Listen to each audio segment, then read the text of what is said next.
세심하게 설계해야 한다. 특히 이용자들이 선택적으로 동의할 수 있는 사항을 동의하지 않는다는 이유로 서비스 제공을 거부하지 않도록 주의해야 한다고 강조했습니다.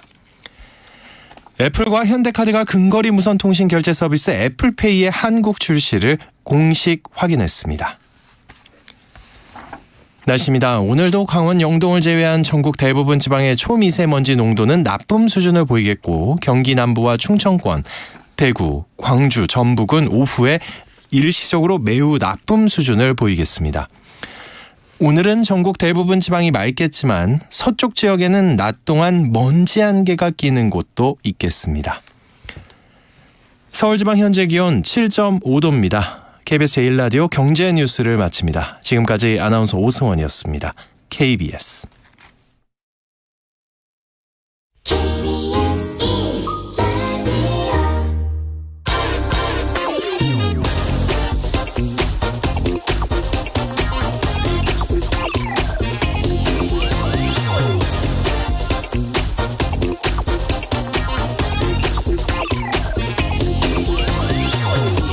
지난달 세계 선박 수주 시장에서 우리나라는 중국에 이어 2위를 기록했습니다.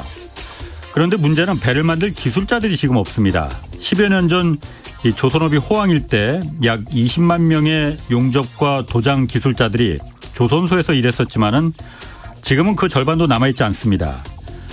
조선업이 불황일 때 깎여나간 임금이 이렇게 호황이 다시 찾아온 지금도 그대로니까 그 기술자들은 다 떠났습니다.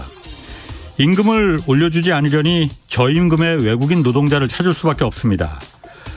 정부가 그래서 조선업종에 한해서 외국인 용접工등에 대한 자격 요건을 대폭 완화시키기로 했습니다. 그동안 외국인은 관련 분야 경력이 2년 이상 있어야 했는데 이 조건을 없애기로 했습니다. 들어와서 배우면 된다는 겁니다. 허리가 끊어질 듯한 고통을 참아내며 중간에 끊김없이 1mm의 오차도 없이 일직선으로 용접해야 1등급 품질의 배가 만들어집니다. 어설픔을 허용하지 않는 조선업 현장에서 용접봉을 잡아본 적도 없는 외국인 노동자들이 만드는 배가 언제까지 경쟁력을 유지할지 의문입니다. 한때 세계 1위였던 일본의 조선업이 지금은 존재감조차 사라진 것도 마찬가지 이유였습니다. 네, 경제와 정의를 다잡는 홍반장, 저는 KBS 기자 홍사원입니다. 홍사원의 경제쇼 출발하겠습니다. 유튜브 오늘도 함께 갑시다.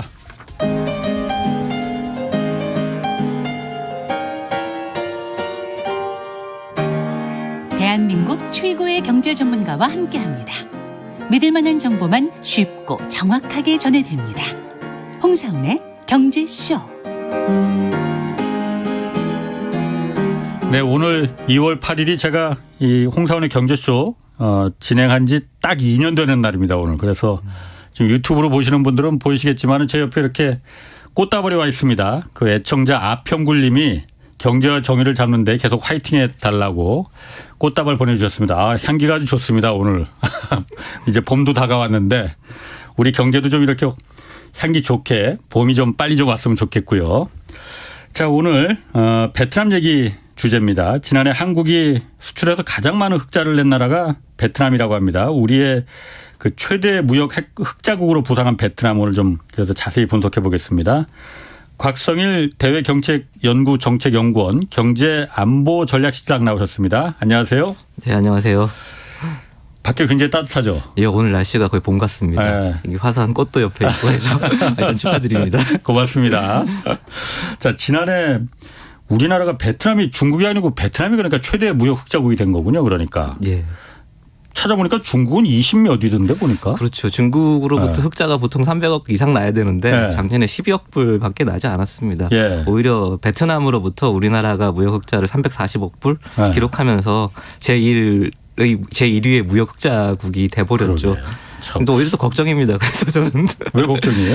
베트남에서는 그에 대해 상당히 좋은 감정을 가지지 않고 있거든요. 이게 뭐 받는 게 있으면 또 주는 게 있고 이래야 되는데 예전부터 무역 흑자에 대해서 계속해서 언급을 하면서 좀 안 좋은 소리를 해왔습니다. 베트남 쪽에서는요. 한국에서는 왜 맨날 베트남에서 흑자만 갖고 가고 우리한테 뭐 그렇게 수입해 가는 게 없느냐 이 얘기인가요, 그러면? 처음에 저희들의 9년, 20년만 하더라도 흑자 규모가 좀 줄어가고 있었거든요. 예. 그래서 이제 베트남한테 이제 좀 우리가 좀 제대로 이제 좀 줄여 나가고 있다, 노력하고 있다라고 얘기를 했었는데 예. 다시 21년, 22년 다시 늘어나기 시작하면서 예. 그 말을 요새 좀 조심스럽게 하게 되더라고요. 근데 무역 구조를 보게 되면 예. 이해는 가거든요. 당연히 우리가 투자를 많이 넣었고 우리 기업들이 들어가서 우리 예. 중간재 가져다가 조립하다 보니까 예. 우리한테 수입 가져가는 게 많아지는, 우리한테 물건을 가져가는 게 많은 거고요. 예. 그러니까 당연히 흑자가 나는 건 맞는 거죠.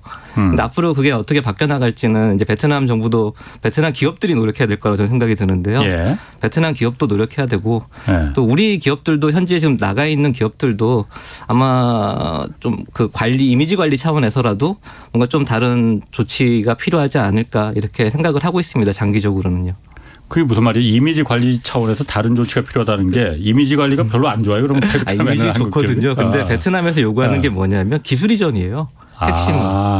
기술 이전 다 우리가 해달라. 과거에 그랬듯이. 그렇죠. 예. 예. 그래서 자기들이 기술을 가지고 제품을 생산하면 수입 안 해와도 되잖아요. 그렇죠. 그러니까 우리한테 가져가던 중간재를 자국에서 조달하고 싶은 거죠. 예. 그래서 기술 이전 해달라 그러는데 예. 우리 기업들이 넉넉히 그냥 기술 이전 해주면 나가 있는 우리 기업들은 이제 물건 팔아먹을 게 없잖아요. 예, 예. 그쪽에 생산해 버리긴다면은. 그래서 그것에 대해서도 기술의 예. 보호, 이런 권리를 좀 제도를 만든다거나 예. 아니면 기술 이전을 해줬을 때 우리 기업들에 대해서 뭔가 특단의 인센티브를 베트남 정부가 제공한다거나 예. 뭐 이런 게 필요할 건데 예. 아직 제가 그런 정보를 받지는 못했어요. 베트남 정부로부터. 그래서 우리가 베트남이 계속 무역 불균형에 대해서 얘기는 하고는 있지만, 그리고 이번에 또 너무 많은 무역 흑자, 이게 어떻게 보면 약간 좀 340억 불량 큰 흑자를 내가지고요. 예. 이것에 대해서 아마 또 베트남에서 뭔가 얘기가 나올 거라고 저는 생각하거든요. 그 대응을 할 때 그 대응 논리에 대해서 지금부터라도 좀 고민을 좀 해놔야 될 것 같다라는 생각을 하고 있습니다. 저희들이 경제공동이라든지 산업공동이를 해마다 하고 있거든요. 예. 그래서 분명히 베트남 정부에서 예. 또 그런 얘기를 할 것 같아요. 받은 만큼 좀 달라. 예.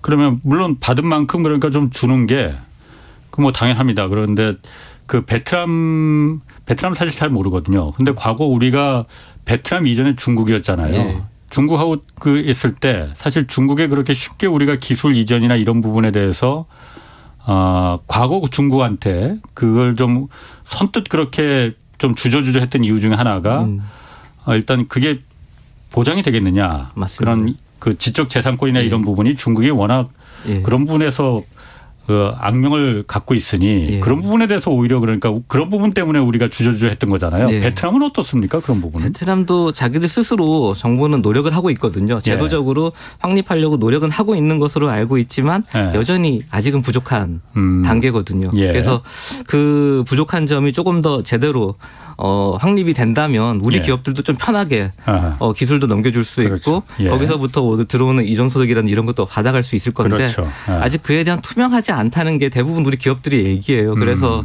그걸 어떻게 좀 더 명료하고 투명하고 깨끗하게 예. 만들 것인가. 이게 좀 계속해서 저희들이 관심을 두고 요구해야 될 사항이라고 저는 생각을 하고 있습니다. 그렇군요. 그 중국 말고 지금 베트남에 수출하는 게 지금 우리가 흑자를 340억 달러를 봤다라고 하는데 주로 뭘 그렇게 많이 우리가 베트남에 수출하는 거예요, 그러면은? 제일 많이 수출하는 품목을 보게 되면 보통 반도체, 예. 그다음에 평판 디스플레이, 뭐 석유 제품 이런 것들을 제일 많이 보내고 있거든요. 완제품이 아니고 그러니까 중간제? 중간재들입니다. 대부분 다 중간재라는 건 제품을 생산할 때 들어가는 부품이라든지 부분품 아니면 반제품 뭐 이런 것들을 의미하는 건데요. 예. 대부분 우리 공장들이 나가 있잖아요. 그렇지. 그쪽에다 납품을 하는 거죠. 일단. 우리 공장에. 우리 공장에 대부분 많이 들어가고 있고 예, 예. 또 그게 진출해 있는 다국적 기업들한테도 우리 기업들 제품들이 들어가고 있는 거고요. 그러니까 디스플레이나 뭐 석유 제품이나 이런 거 중간재를 평판 한국의 기업이나 베트남에 있는 한국의 기업이나 아니면 미국 뭐 유럽의 다국적 기업들에 일본 기업이든 뭐 중국에서 넘어온 기업이든 예. 이런 쪽에서 납품을 받아 그쪽에 생산 활동에 활용을 하고 있고요. 예. 또 어떤 제품들은 거기서 만든 걸 다시 완제품을 안 만들고 요새는 안 만들고 있거든요. 또 예. 중간 제품 어느 정도 조립된 거를 다시 우리나라로 가져와 가지고 예. 또 우리나라에서 어느 정도 또 뭔가 부가가치를 더해서 다시 그걸 또 베트남으로 보내서 예. 베트남에서 이제 최종재를 만들어서 수출하는 그런 사례도 많습니다. 특히 전자제품 같은 경우는요. 예. 그게 왔다 갔다 하다 보면 부가가치가 점점 쌓이면서 양국 간의 교역이 늘어나는 거거든요. 예. 그래서 우리가 지금 양국 간의 교역이 지금 빠르게 증가하고 있는 이유도 예. 이렇게 서로 공급망이 형성되어지면서 우리가 보냈던 걸 그쪽에서 좀 돌입해서 우리나라로 다시 들고 오고 또 우리가 다시 또 그쪽으로 보내서 수출하고 이런 구조가 형성되어졌기 때문에 교육이 이렇게 빠르게 증가하는 것이다라고 보시면 됩니다. 근데 사실 그게 중간재를 우리가 수출했던 나라가 베트남 이전에 중국의 몇 년 전까지만 해도 우리가 주로 중국하고 중간재 우리가 수출하면서 큰 이익을 얻은 거잖아요. 그게 지금 베트남부터 다 간 거잖아요. 다 갔다기보다는 그러니까 많이 갔다. 많이 갔다. 많이 갔다 그런데 그 많이 간 이유는 중국이 오히려 중간재를 요즘은 한국보다 더 잘 만든다기보다는 한국만큼 잘 만들기 때문에 중국이 더 이상 한국에 기대지 않는 거잖아요. 그러면은 말씀해 주십시오. 그러면은 중국도 자국 내에서 그 중간재 아까 말씀하신 그 평판 디스플레이나 뭐 석유화학 제품이나 뭐 중간재를 만들어서 자국 내에서 기업들이 소화할 만한 그 물량도 있겠지만은 중국이 아무래도 한국보다는 인건비가 더 싼데 그럼 그걸 만들어서 베트남에 안 팔아요? 중국은? 팔죠. 제가 그 말씀을 좀 드리려고 했었는데요.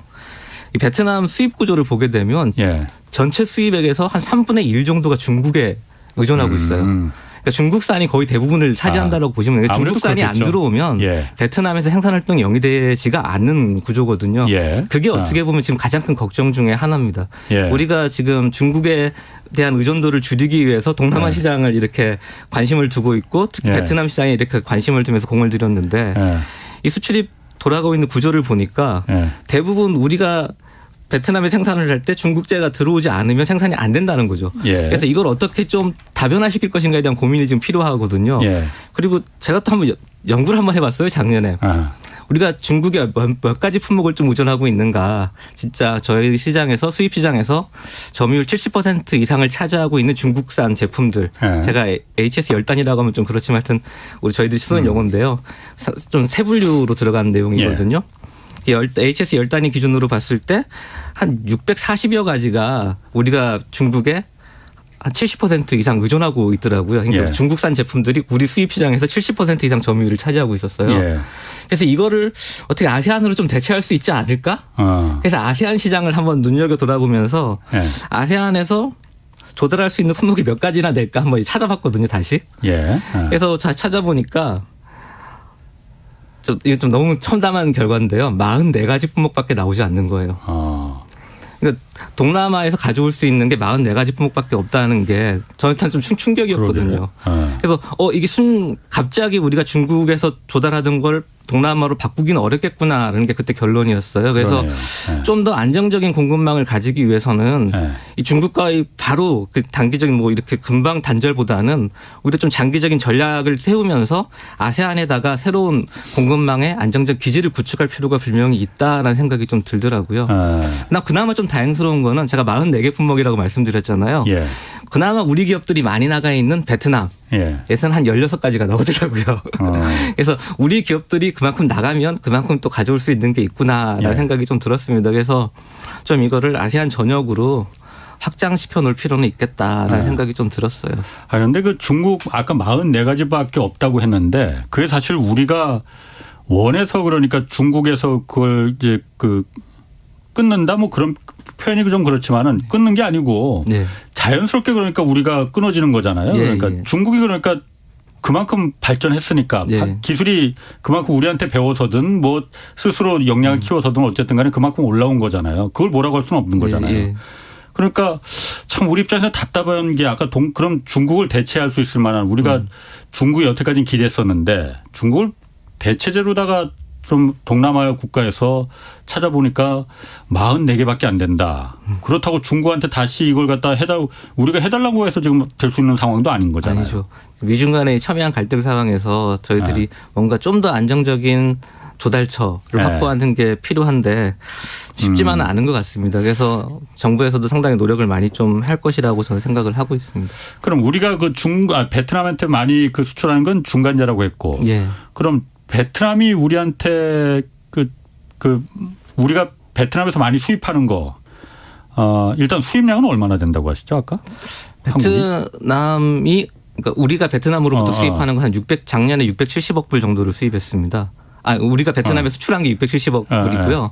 우리가 베트남으로 수입한 건 한 270억 불 정도 됩니다. 그래서 한 340억 달러가 우리가 흑자다. 그럼 뭘 주로 수입하는 거예요? 베트남에서 우리는? 베트남으로부터 수입하는 것들은 소비재. 일단 소비재를 좀 저희들이 예전에는 뭐 옷가지 이런 게 대부분이었지만 지금 LG라든지 삼성이 나가면서 뭐 휴대폰부터 시작해서 뭐 좀 고부가치 제품들, 텔레비전 이런 것도 지금 대부분 다 베트남산이 많고요. 가전제품들. 그러니까 소비재 같은 경우는 이미 무역 구조상에서 베트남이 흑자를 보고 있는 부분이 분명히 있고요. 또 중간재가 생각보다 많이 늘었습니다. 2010년 전만 하더라도 우리가 베트남으로부터 중간재를 가져오는 게 별로 없었거든요. 그런데 최근 들어서 중간재 비중이 한 50%를 차지하고 있습니다. 그게 아무래도 우리 기업들이 아까 말씀드린 그 구조입니다. 우리가 보내고 거기서 만들어서 다시 우리나라로 오고 또 우리에서 또 조립해서 또 베트남으로 최종에는 보낸다 말씀드렸잖아요. 그 구조 때문에 중간재 부분이 그렇게 좀 많은 비중을 좀 차지하고 있는 것으로 이렇게 파악을 하고 있습니다. 그래요. 지금 제가 아까 오늘 2주년 됐다고 했는데 뭐 유튜브 댓글에서 지금 뭐 2년 동안 해먹었으면 많이 해먹었다 지금 그래서 지금 다음 진행자 명단까지도 지금 막 나오고 있습니다. 괜히 2년 됐다고 괜히 말했나? 농담이고요. 그런데 지난달에 작년이구나. 작년에 응우엔 수원푹 베트남 국가 주석이 한번 우리나라 방문했었잖아요. 국빈 방문하셨습니다. 그래서 뭐 사진도 많이 찍고 사진이 화제가 되고 좀 그랬었는데 이분이 그러니까 국가 주석이잖아요. 중국의 시진핑처럼. 그런데 시진핑은 서기장님. 공산당 서기장 하시는. 주석도 같이 하시나요? 시진핑 주석이라고 이제 하니까. 지난달 갑자기 사임을 했어요. 이분이. 갑자기 왜 사임한 거예요? 그리고 여러 가지 이유. 그리고 이분이 좀 한국하고 좀 연결이 있는 거잖아요. 상당한 친한파로 알려진 인사시거든요. 그래서 한국 기업들하고도 관계도 좋고요. 대부분 보면 우리 베트남에 있는 기업을 방문하면 이분과 찍은 사진들이 있는 기업체를 상당히 많이 제가 봤었습니다. 그런데 이분이 지금 사임을 했는데요.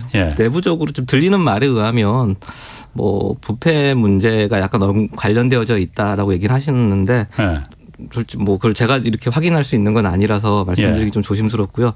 대신에 그 부총리 2명이 예하에 있었는데 그분들이 좀 자국민 귀국 과정에서 예전 코로나19를 겪을 때요.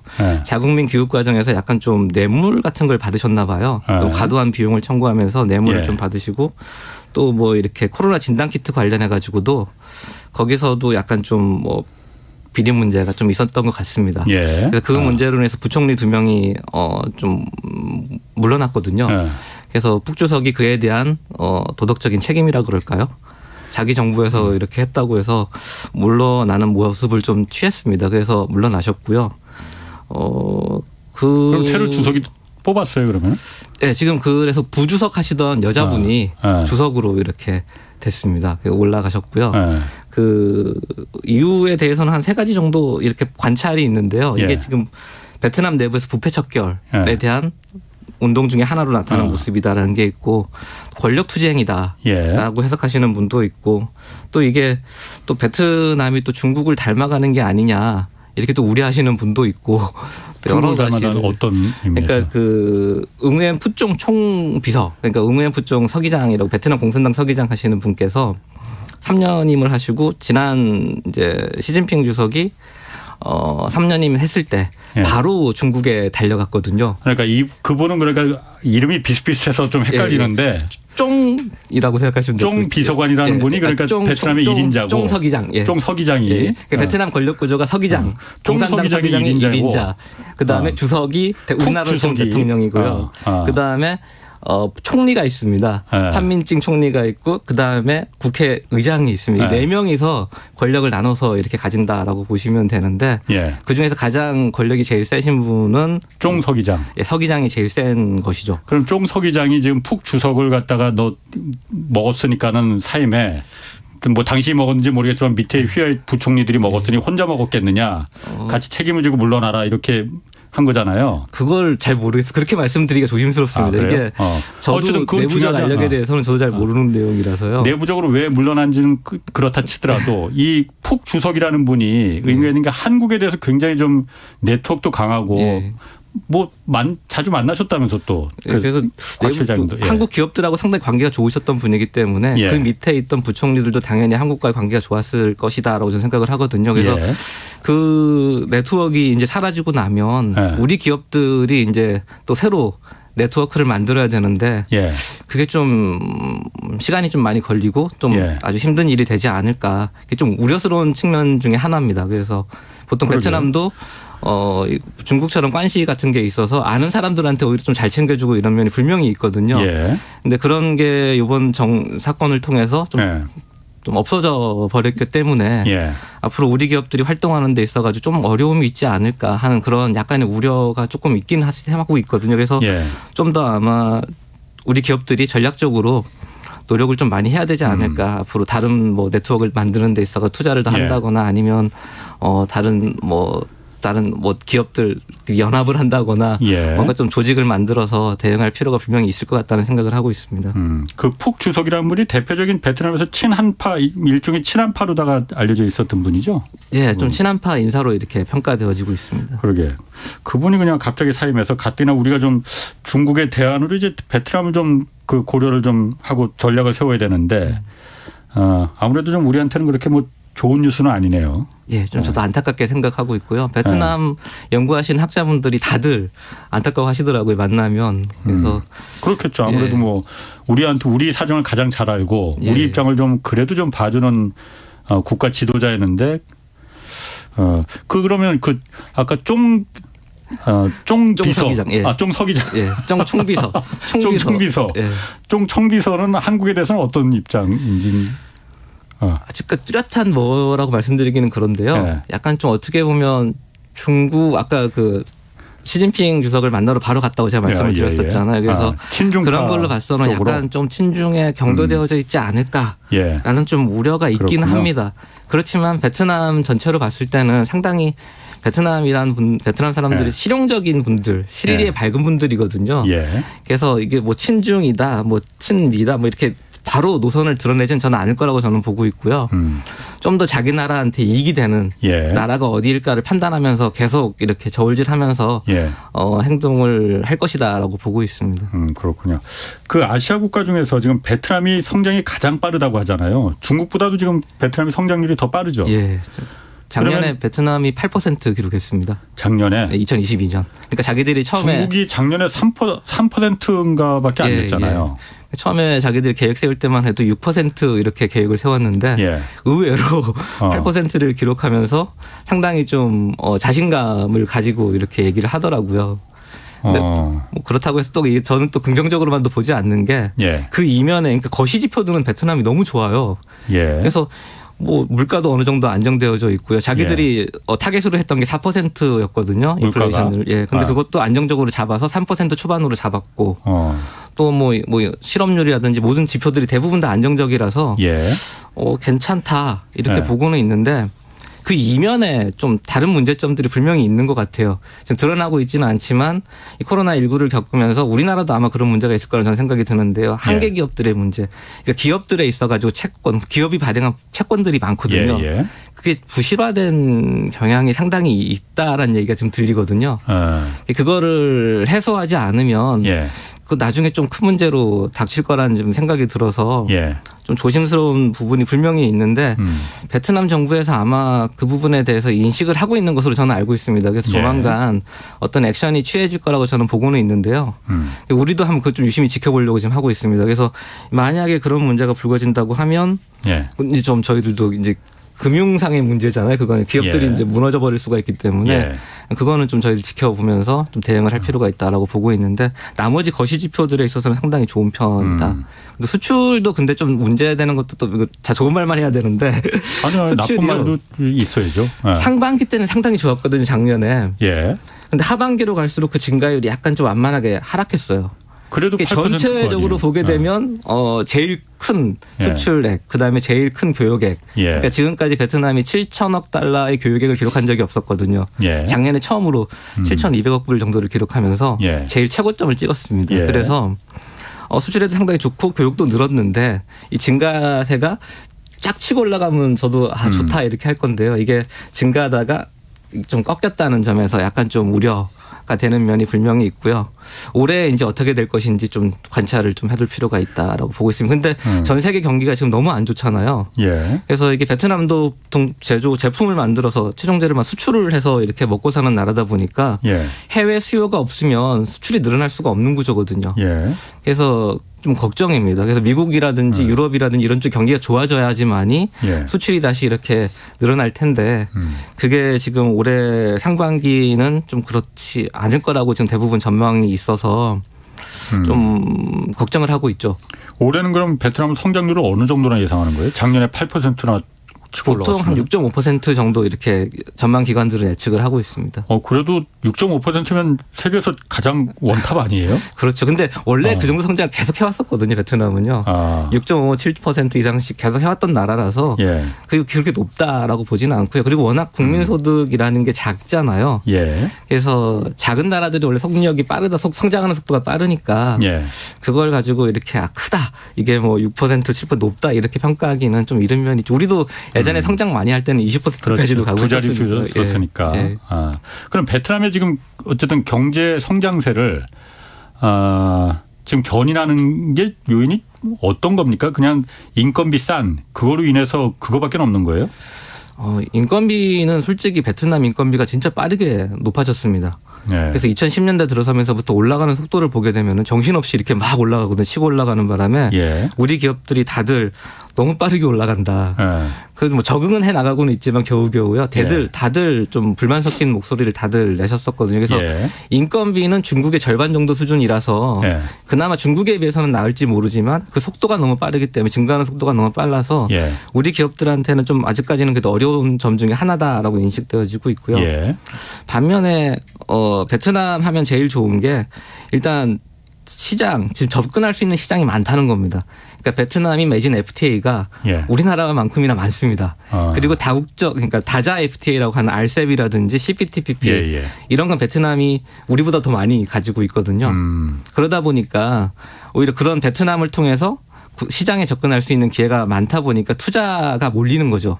해외 투자들이 늘어나면서 그게 오히려 보면 성장의 발판이 되는 거고요. 예. 이 베트남 수출의 70% 이상은 다 그런 의미에서 다자 기업들이 하고 있습니다. 예. 다자 외자 기업들이. 외국 기업들이 이렇게 하고 직접 있는 투자하는 거죠. 거로. 직접 투자한 기업들이요. 예. 그럼 우리나라도 지금 그 베트남에 직접 투자하는 게 많아요, 그러면은? 많죠. 우리 기업들 투자한 게 누적으로요. 예. 한 760억 불 이상 될 겁니다. 예. 그리고 아마 제일 많이 투자한 기업은 베트남 삼성이 제일 많이 베트남에 좀 투자를 했을 거고요. 예. 우리나라가 누적 1위니까요. 지금 현재는요. 예. 2위가 싱가포르, 3위가 일본이거든요. 예. 동남아 10개국 다 돌아봐도 투자 1위 국가인 나라는 우리나라가 투자 1위인 나라는 베트남밖에 없습니다. 나머지는 다 일본이 다 차지하고 있거든요. 예. 그래서 예. 그나마 베트남에서는 우리 기업들이 많이 나가 있다. 이렇게 말씀을 드릴 수 있습니다. 그럼 삼성이나 투자 형태는 주로 어떤 그러니까 그 반도체가 그 주로 많이 있는 거예요? 어떻습니까? 제조업들이 대부분인데요. 예. 종류는 다양합니다. 삼성도 나가 가전부터? 있고, LG도 나가 있고, 효성도 나가 있고, 하다못해 오리온 초코파이 만드는 오리온도 나가 있습니다. 그래서 종류는 좀 너무나 다양하게 나가 있기 때문에 뭐 어떤 걸 특정해서 딱 이렇게 말하기는 그런데요. 보통 삼성을 많이 언급하는 이유가 베트남 총 수출의 한 20%를 삼성이 책임지고 있다라고 얘기를 하고 있으니까. 보통 베트남 총 수출에 예. 엄청난 거죠. 근데 작년에는 조금 빠졌습니다. 그 비중이 17%로 하락했습니다. 17.5%인가요? 아마 될 겁니다. 그래서 조금 빠지긴 했지만 워낙 베트남 수출이 많이 늘었기 때문에 그걸 감안한다면 이해되는 분야라 할 수 있을 것 같아요. 그럼 지금 그 동남아의 그 태국 같은 경우는 뭐 거의 일본이 다 그 독점하다시피 투자를 했고 다른 동남아시아 국가들도 그런데 베트남 경우에 그러면 한국이 가장 많은 지금 직접 투자가 들어가 있는데 다른 나라들도 일본이나 뭐 중국이나 다른 나라들도 베트남에 그러면 별로 그렇게 베트남 인구도 많고 사실 인프라도 탄탄하고 안 들어갈 이유가 없을 텐데 들어가 있죠. 예. 그런 우리나라가 가장 많이 들어갔다면서 그러니까 다른 나라들이 좀 상대적으로 좀 덜 한국보다 좀 덜 투자한 이유는 뭐 다른 게 있는 거예요? 아니 놓쳤던 것 같아요. 시기를. 예, 제가 2008년 글로벌 금융위기가 기점이었다고 저는 보는데요. 우리 기업들이 글로벌 금융위기 이후에 베트남에 적극적으로 들어간 반면에 일본 기업 같은 경우가 원래 우리나라보다도 더 많이 들어가겠다고 그때 제 기억에 자기들이 투자 의향을 나타냈던 게 한 42억 불 정도를 했었거든요. 베트남에다가. 근데 글로벌 금융위기가 터지면서 다 안 했어요. 반면에 우리는 용감하게 우리 기업들이 2009년에 막 물밀듯이 들어갔거든요. 그래서 그런 게 오히려 이 좌우 뭐라고 할까요? 시장 그 투자의 점유, 시장 점유율을 좌우했다라고 보는 게 맞을 것 같습니다. 그래서 그럼 우리가 선점자에 의한 뭐 효과라고 볼 수 있겠죠. 무역 그 상대국으로서 베트남 어떤 점이 가장 매력적이라고 보십니까? 아까 전에도 다 말씀하셔가지고 그 무역이란 측면에서 봤을 때 우리랑 그쪽 사람들의 성향, 그러니까 인건비를 말하는 게 아니라요. 그쪽 일하는 사람들의 품질, 그러니까 인력의 품질을 좀 말씀드리고 싶은데 똑똑하거든요.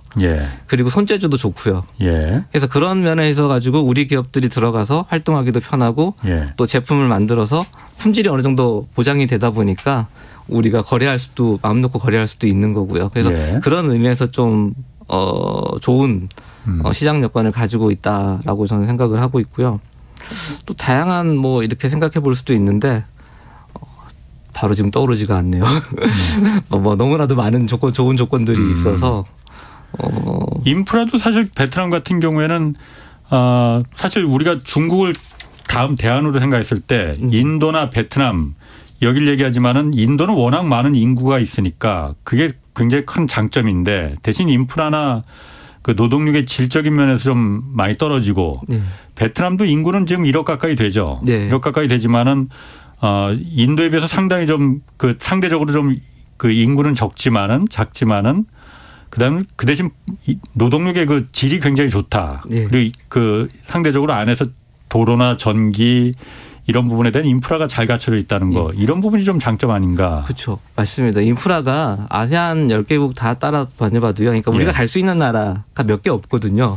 뭐 싱가포르는 너무 작은 나라고 선진국이란 아니지 뭐죠. 소득이 높은 나라잖아요. 그러다 보니까 뭐 생산활동을 영위에 좀 어려운 측면이 있고 그래서 어느 정도 인프라가 갖춰져 있고 우리 기업들이 들어갈 만한 곳 꼽으라고 한다면 몇 개 안 남습니다. 베트남, 인도네시아, 예전에 미얀마가 좀 괜찮았을 때 미얀마 이렇게 좀 남아 있었었는데 지금 미얀마는 좀 쿠데타 이후로 들어가기가 어렵고요. 그래서 지금 남아 있는 나라가 인도네시아, 뭐 베트남 정도 이렇게 꼽을 수 있을 것 같거든요. 그래서 그런 인프라적인 측면이 있고요. 또 베트남 아까 제가 인력 풀이 좋다라고 말씀드렸는데 똑똑한 측면에서 봤을 때 그 사람들이 혁신할 수 있는 역량이라고 할까요? 그러니까 동남아 여러 나라들 보게 되면 지금 그 유니콘 기업들이 상당히 많이 지금 만들어지고 있거든요. 베트남도 지금 유니콘 기업들이 지금 많이 번창하고 있어요. 그래서 베트남에서 그래서 뭐 게임 업체라든지 아니면 저희들이 이렇게 전자지갑 같은 업체들 있잖아요. 그런 업체들이 지금 많이 발생하고 있거든요. 생기고 있어가지고 베트남이 그런 그 혁신 스타트업이라 그러나요? 그런 기업들을 새로운 성장 동력으로 활용을 하려고 지금 하고 있거든요. 그래서 그런 측면에서 봤을 때도 베트남이 어느 정도 자기들이 성장할 수 있는 발판을 만들기 노력하고 있고요. 예전처럼 노동집약적인 산업을 가지고는 자기들이 중진국에서 벗어나지 못한다는 걸 이미 알고 있습니다. 그래서 첨단 산업 쪽으로 계속 가려고 지금 노력을 하고 있고 인력도 그런 쪽으로 육성을 하려고 노력하고 있고요. 우리 기업을 만나면 계속 하는 말이 반도체나 이런 것들 공장을 유치하려고 노력을 많이 하거든요. 근데 솔직히 반도체는 우리가 주기가 좀 그렇잖아요. 그래서 베트남에 지금 들어가 있는 게 후공정, 그러니까 패키징하는 것들은 몇 개 지금 들어가 있는데 우리나라에서 만들고 있는 그런 그 반도체 제대로 된 공장은 지금 가 있지 않습니다. 그래서 계속 근데 베트남은 그걸 요구를 하고 있어요. 근데 뭐 삼성 같은 경우 휴대폰을 만드는 공장이니까 그것도 이제 휴대폰도 결국 가서는 조립만 어떻게 보면 하는 거다 보니까 거기에 만족하지 못하고 있다라는 생각을 좀 하더라고요. 그러면 우리가 베트남에 관심을 갖는 이유는 사실 말씀하신 대로 중국이 지금 예전에 중국과는 우리 관계가 서로 상호 보완 관계에 있었던 그 관계였는데 지금은 경쟁의 관계가 돼버렸잖아요. 그러니까 이제 베트남으로다가 눈길을 돌리는 거잖아요. 중국의 대안이 될 수 있습니까? 베트남이? 그 질문이 상당히 어려운 질문이에요. 그러니까. 저도 베트남 입장에서는 좀 그 기분이 나쁠 수도 있고. 오히려 좋아할지도 모르겠습니다. 그래요? 제 생각에는요. 그래서 아까 말씀드린 대로 베트남 전체 수출의 70%는 다국적 기업이 책임지고 있다. 그리고 베트남 수입에 있어가지고 30% 절반 3분의 1이 중국에 의존하고 있다라고 말씀을 드렸잖아요. 그래서 예. 베트남이 중국을 대신할 수 있을까? 그런 점을 생각하면 조금 의구심이 분명히 있고요. 시장 예. 규모도 인구가 1억밖에 안 되는 시장이거든요. 그래서 그렇죠. 대체하기는 좀 어려울 것이다. 예. 그렇지만 뭔가 그 넘어가는 단계에 있어가지고요. 예. 그러니까 시간을 벌어줄 수 있는. 예. 그러니까 우리가 중국과의 관계를 다시 정립하고 또 새로운 뭔가 생산 관계를 맺어 나가는 데 있어가지고 시간을 벌어줄 수 있는 완충 지역으로서의 가치는 분명히 있다라고 저는 생각하거든요. 그래서 우리가 베트남과의 지금 관계는 분명히 보완적인 관계가 맞습니다. 예. 그래서 이 보완적인 관계를 통해서 양국이 서로 상생하는 관계로 끌고 나가면서 어느 정도 시간을 벌어 나간다고 한다면 우리가 중국과의 관계를 다시 새롭게 정립할 수 있는 모멘텀 아니면 예. 새로운 동력 이런 걸로 활용할 수 있지 않을까. 예. 그럼 베트남도 좋을 것 같고요. 우리한테도 좋을 것 같다는 생각이 들거든요. 예. 그래서 그런 쪽으로 이렇게 좀 접근을 해야 되지 않나라는 생각을 하고 있고요. 예. 그래서 문제는 근데 다만 이제 베트남한테 우리가 좀 더 시간을 베트남과의 관계 속에서 우리가 시간을 더 벌기 위해서는 베트남에서 뭔가 생산할 수 있는 부품들이 좀 많아야 되거든요. 중간재들이 많아야 예. 우리가 그나마 좀 이렇게 교류하면서 버텨낼 수가 있고 예. 또 중국과의 관계 속에서도 이제 이쪽에 문제가 생기면 우리 이쪽 가도 할 수 있어 이렇게 큰 소리 칠 수가 있는 예. 거잖아요. 그래서 예. 그런 걸 어떻게 만들어낼 것인가에 대한 고민. 다행스러운 건 베트남 정부가 지금 소재 부품 산업 육성하겠다고 지금 난리거든요. 그렇지만 제대로 된 그게 없습니다. 아직까지 성과가. 예. 그래서 그런 걸 우리가 좀 이렇게 활용할 필요가 있지 않을까라는 생각은 하고 있어요. 베트남 정부의 그 노력에 좀 편승을 해서 우리 기업들이 그걸 좀 적절히 활용한다고 하면 좀 더 많은 혜택을 받아가면서 우리가 좀 더 자리를 잡을 수 있지 않을까.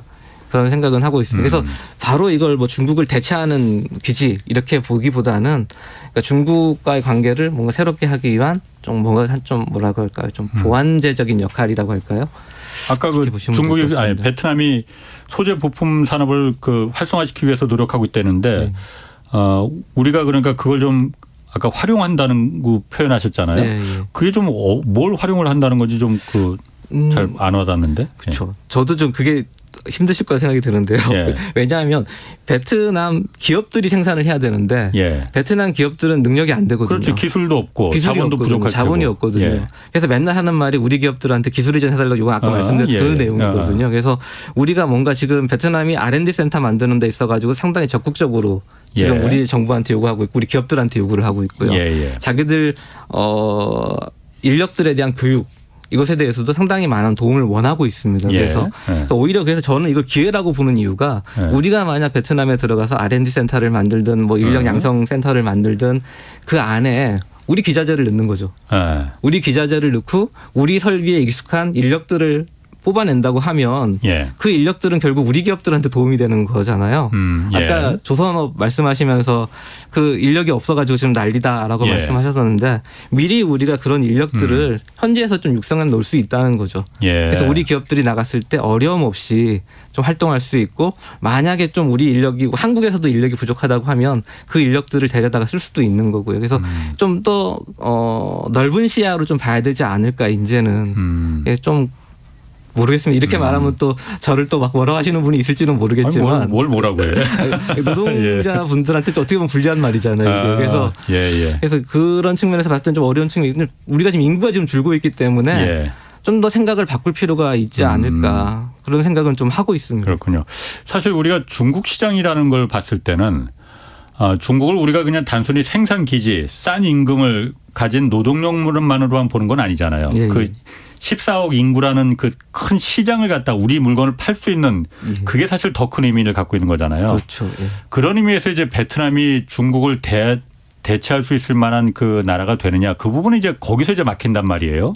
그런데 베트남을 포함한 그 아세안 국가들도 거기도 뭐 인구가 거의 뭐 10억이 넘으니 7억 정도가 되나요? 10억은 안 되는구나. 다 더하면 7억 정도가 되는데요.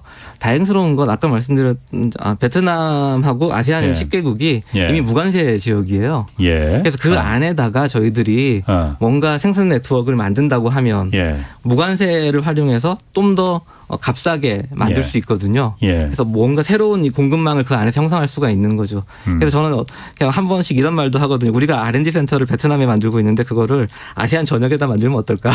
그러니까 이걸 네트워크를 만들어서 예. 전 지역에서 이렇게 우리가 인력을 양성하고 우리 제품들 가져다 쓰게끔 만든다면 예. 그보다 좋은 게 있을까라는 생각을 한 번씩 하고 있습니다. 그러면 그 아세안 국가에서 여러 개 나라가 있잖아요. 태국부터 뭐 베트남, 인도네시아 뭐 여러 나라가 있잖아요. 싱가포르 그 좀 이렇게 뭐라고 할까? 좀 허브가 될 수 있는 예.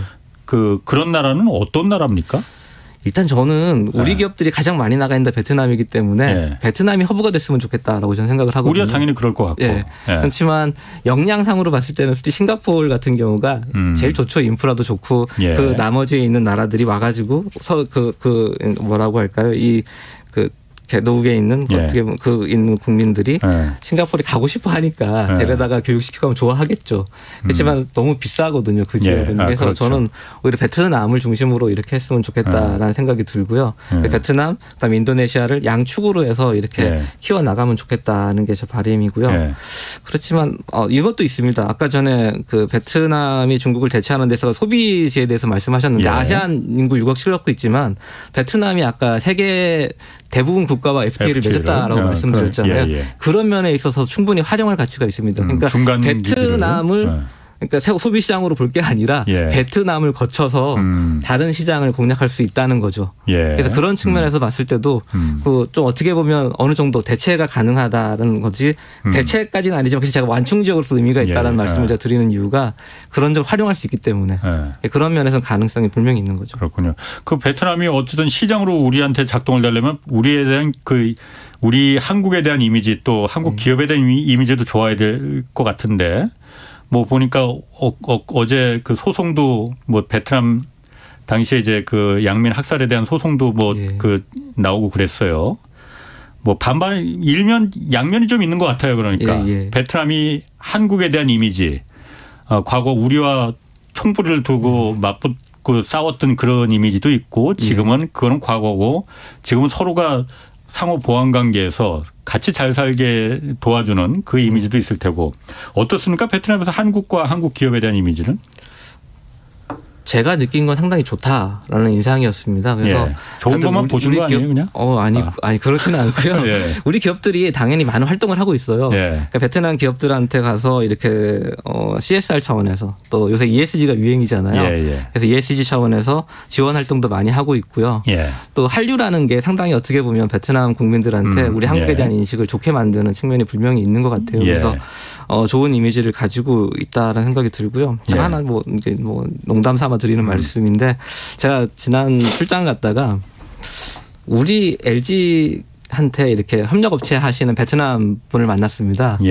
그분이 베트남 기업이 우리나라 대기업과 이렇게 협력업체로 맺는 경우가 좀 드물었거든요. 상당히 드문 편입니다. 우리 협력업체들은 대부분 다 우리나라 사람들이 가서 한 우리 기업들이 대부분이었어요. 대기업에 대한.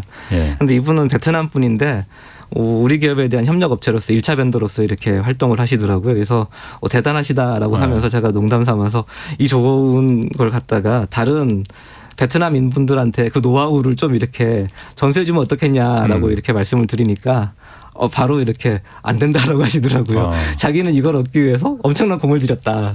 나 그만큼 나는 우리나라 사람들한테 그 점수를 받기 위해서 노력을 많이 했기 때문에 나는 이걸 공유할 생각이 없다. 만약 그런 걸 하고 싶다면 그분들도 그만큼 하라고 이렇게 얘기를 하시더라고요. 그만큼 우리나라 기업에 대해서 이분은 좋아하시는 거예요. 그냥요. 자기가 가지고 있는 노하우에 대해서 자긍심도 상당히 큰 거고요. 그래서 그런 거 봤을 때는 우리 기업들에게 그렇게 나쁜 이미지를 가지고 있지는 않다라는 생각이 들고요. 다만 이제 예전에 이제 노동 집약적인 산업에 있어가지고 그런 분야에 있어가지고 좀 문제가 분명히 있지 않았을까 생각을 하고 있는데 지금은 많이 좋아졌다라고 저는 보고 있습니다. 예전엔 그러니까 노동 집약적인 그 산업 시절에 그 임금이나 노동력 착취 이런 부분에 대한 얘기를 하시는 건가요? 그 예전 이야기가 아닐까. 지금은 계속 이제는 그런 게 없다. 그렇게 좀 많이 좋아졌다. 노동자와 또 사측과 노측의 관계도 베트남 내에서는 그렇게 심하지는 않을 거라고 저는 이게 보고 있는데요. 여전히 근데 베트남에 솔직히 노조가 없거든요. 베트남에? 예, 노조가 있긴 한데 다 예. 그 어용이라고 해야 되나요? 약간 좀 해서 예. 정부가 관리를 하는 노조들이기 때문에 예.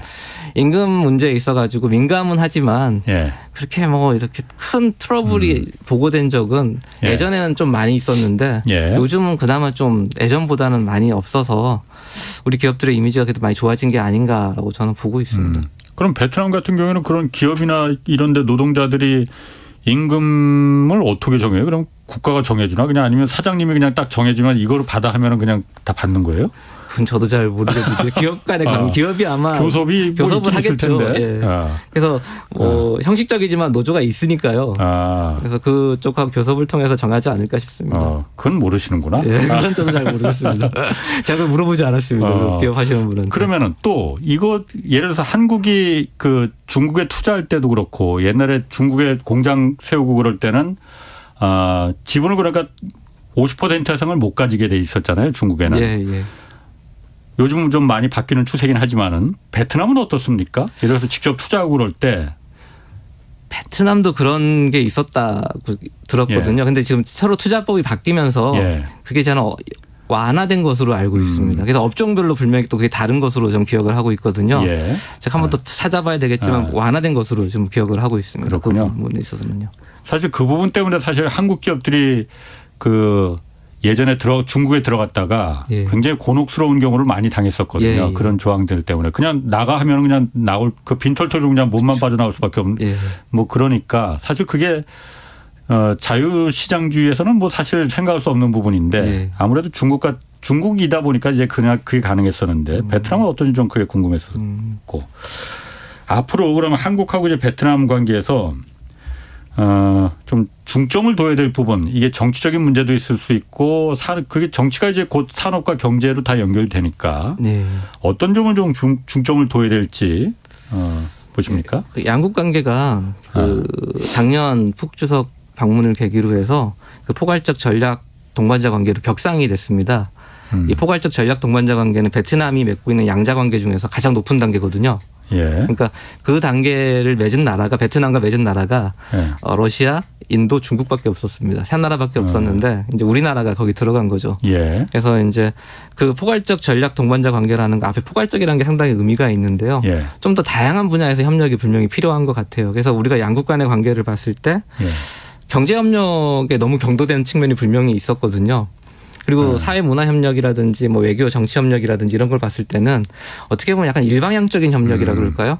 특히 사회 문화 같은 경우 우리나라가 일방적으로 베트남에 소개되는 게 많았지 베트남 문화가 우리나라에 소개되는 경우는 거의 없었습니다. 그래서 그런 좀 협력에 있어 가지고 양방향성이라 그럴까요? 좀 더 다양한 분야에 있어서 협력이 이루어져야 될 것 같고요. 그다음 우리들이 또 정치 외교 부분에 있어서도 베트남 같은 경우는 이 남중국해 문제에 상당히 민감하게 생각을 하고 있거든요.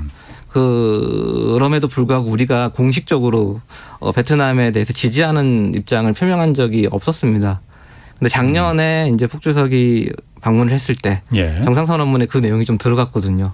그래서 그것도 상당히 많은 좀 발전이라고 저는 생각을 하고 있거든요. 그때 어떻게 우리가 입장을 표명했어요?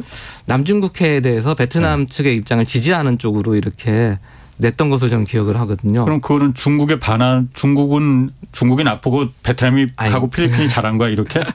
근데 이번에 1월 달인가요? 필리핀에 그 필리핀, 베트남 이런 나라들이 모여가지고 그 남중국해 문제에 대해서 이렇게 협력하는 모임을 하나 만들더라고요. 그래서 아마 예전과는 좀 다른 스탠스입니다. 예전에는 중국이 남중국해에서 이렇게 큰 소리 치면 아무 말 안 하고 가만히 있었거든요.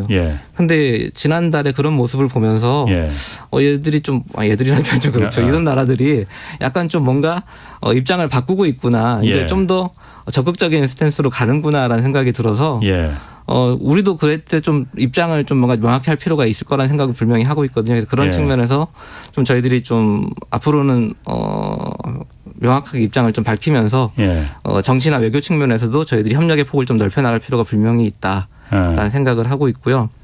그다음에 양국이 작년에 이제 정상이 방문했을 때 양국 정상회담을 통해서 2030년까지 1,500불 교역을 달성하기로 이렇게 얘기를 했었습니다. 1,500불. 1,500억 불이겠지. 1,500억 불. 발음이 안 좋아가지고. 1,500억 불. 지금 이제 2023년이 1,000억 불을 목표로 지금 하고 있거든요. 지금 현재 작년에 700 뭐 몇십억 불이라고. 작년에 870억 불. 870. 네, 870억 불이었는데 아마 올해 1,000억 불 달성은 솔직히 좀 힘들 것 같다는 생각이 들긴 하거든요. 그렇지만 일단 목표니까요. 근데 2030년까지 1,500억 불을 달성을 하기로 이렇게 확인을 했었거든요. 양국 정상이. 그럼 그 달성을 하기 위해서는 뭔가 구체적인 협력 방안, 플랜 뭐 이런 게 있어야 되는데 아직 그 내용이 없어요. 그래서 그렇군요. 그런 것도 저희들이 좀 정부 간에 좀 노력이 필요하지 않을까라고 생각하고 있습니다. 그렇군요.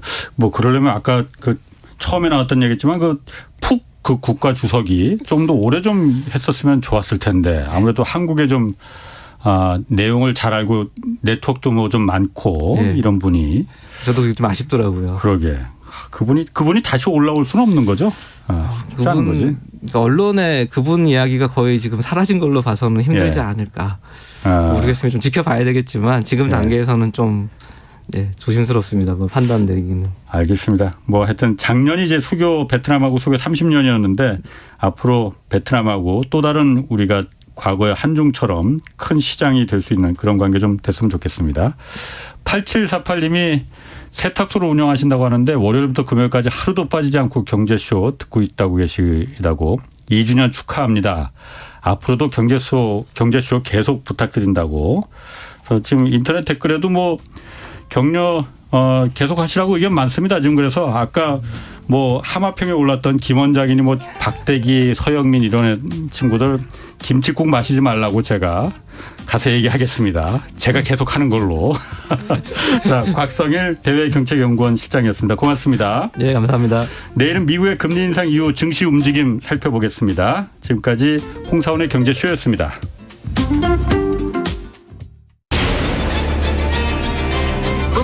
K 드라마 And the Oscar